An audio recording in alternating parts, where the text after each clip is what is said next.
Monsieur Conan et Monsieur Bamba, comment allez-vous? Très bien. Ça va bien? Oui, mais- Et là, on a une Ligue des Champions qui change de format. En 2024-2025, qui a essayé de revoir, tous ont revu un peu, la FIFA a revu tout ça. Et nous sommes à 36 clubs. Donc, je pose la question qui est la suivante. Selon vous, quelles sont les équipes favorites à cette saison? Eh ben, déjà, il faut prendre en compte les nouveaux formats, comme on l'a dit, c'est-à-dire il y a eu beaucoup de changements. Déjà, comme vous l'avez dit, les 36 clubs et les phases de poule vont jusqu'à la mi-janvier. Il y a 8 matchs maintenant. Ça fait déjà 2 matchs en plus. Eh ben, ça veut dire que le rythme de jeu va prendre un coup. Déjà, ça, il faut être clair là-dessus. Donc, pour revenir à votre question, les favoris, on va pas se mentir, hein, ce seront les mêmes qui seront là à la fin. Parce D'accord. que déjà là, tel que ça se présente, le nombre de matchs augmente, le calendrier qui devient encore plus long, ça va forcément agir sur les mécanismes, les automatismes des joueurs, tout ça. Donc, il est clair qu'à la fin, c'est les mêmes équipes qui auront les points assez profonds qui vont s'en sortir, hein. Pas peut-être un ou deux miracles qui vont avoir lieu pour sortir des phases de poule. Sinon, au finish, ce seront les mêmes grands, les Real, Manchester City, Bayern, Barça. Ben, écoutez, avant de rebondir sur votre développement, je vais directement m'attaquer à mon frère, M. Conan, qui va m'expliquer un peu qu'est-ce qu'il pense de la situation par rapport aux équipes favorites pour cette saison 24-25 de la Ligue des Champions. Euh, Déjà, il faut savoir que je vais rebondir un peu sur ce qu'a dit M. Bouman. Voilà, ça devait être comme un championnat en fait. Et là, on a plus de matchs. Et ça, on dit que on aura aussi des surprises. Et déjà, on a 3 journées. On a des tendances qui sont là, hein. D'accord.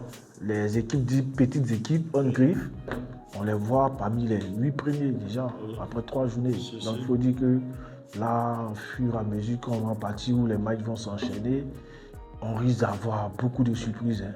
On risque d'avoir beaucoup de surprises, mais pour mes favoris, je dirais que les grands seront présents. D'accord.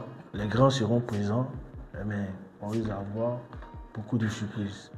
Pas de souci avec ces surprises. Monsieur Bamba, lors de votre développement, vous avez parlé des grandes équipes qui sont toujours présentes dans le dernier carré d'âge, tout. Est-ce que vous ne pensez pas que pour ce nouveau format, les petites équipes vont pas venir titiller un peu pour s'arracher la coupe aux grandes oreilles? Peut-être passer le premier tour, oui, mais au finish, ce sera forcément une grosse équipe, hein. Comme je l'ai dit, c'est des matchs qui vont demander beaucoup d'énergie. Oui. À cause du calendrier, il y a Oui. le championnat, Si, tout si. ça. Donc ça va, il faut avoir un effectif assez étoffé. Oui. Et puis, il faut du talent aussi, parce qu'il faut négocier le championnat sur le trophée. Oui, tout ça.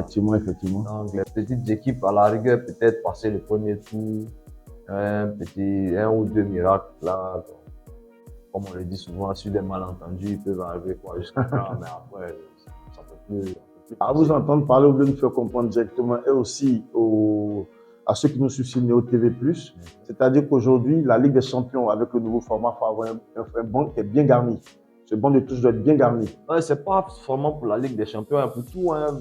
Le nombre de matchs, ils augmentent de jour en jour. Les joueurs, ils se plaignent, mais leurs plaintes ne sont pas prises en compte. Ouais, maintenant, une saison moyenne pour une grosse équipe, c'est au moins 70 matchs par saison. Ça va vous permettre d'avoir un effectif de 20, 25 joueurs de talent et puis dire que vous allez vous battre sur tous ces fronts, c'est pas possible. D'accord. On demande ça à toutes ces grandes équipes là. Donc, c'est forcément les grands qui seront là à la fin, comme toujours. Ben, si vous le dites, Monsieur Conan, écoutez, vous allez réagir aussi par rapport au développement de votre confrère, Monsieur Bamba. Parce que là, je veux savoir aussi si les petites équipes ne peuvent pas. Les petites équipes en griffe. Parce que là, on a vu Monaco. Oui. Voilà. On a vu Monaco Qui a surclassé le Barça. Voilà. Donc, on a vu. Quand même, quand il y a des arrêts. Ah oui, mais après, ça fait combien de temps ils arrivent en Ligue des Champions? Donc, il y a tout ça qui rentre en ligne de compte par rapport aux habituelles équipes qui sont tout le temps là. Donc, il peut y avoir des surprises sur cette saison 2024. Si, c'est ce 24, que 25. en fait, on en revient à ce que j'ai dit. Les surprises, peut-être arriver. Non, pour moi, vous avez tendance à minimiser ces équipes-là. C'est comme pour elles, c'est carrément impossible que Effectivement, qu'ils puissent c'est arriver. ce que ça sous-entend dans le développement de M. Bamba.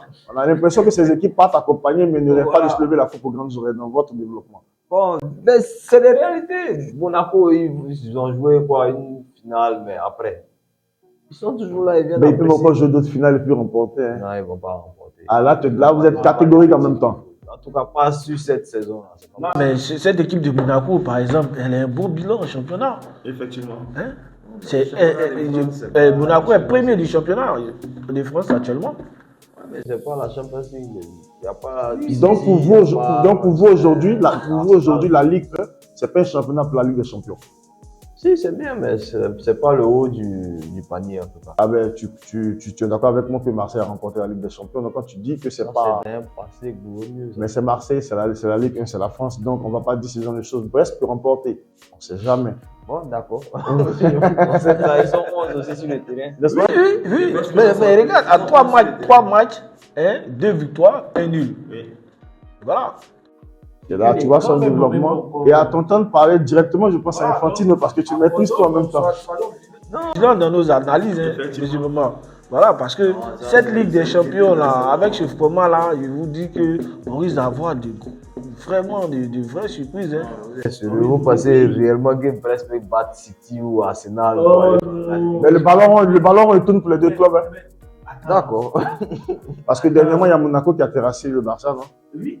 Ouais, mais c'est ce que je vous fais comprendre. Monaco, c'est une équipe qui peut faire des coups, mais c'est pas des coups en point pour gagner une Champions League. Comme je le disais dans les coulisses tout à l'heure, le football n'est pas une science exacte, donc on ne peut pas savoir qui va remporter. C'est dans ce sens que je vous demande quels sont vos favoris. Ouais, mais on sait qui ne peut pas remporter. Ah bon? Ça, c'est sûr. C'est sûr. Voilà. Qui va remporter, on ne sait pas, mais qui ne va pas remporter, on sait.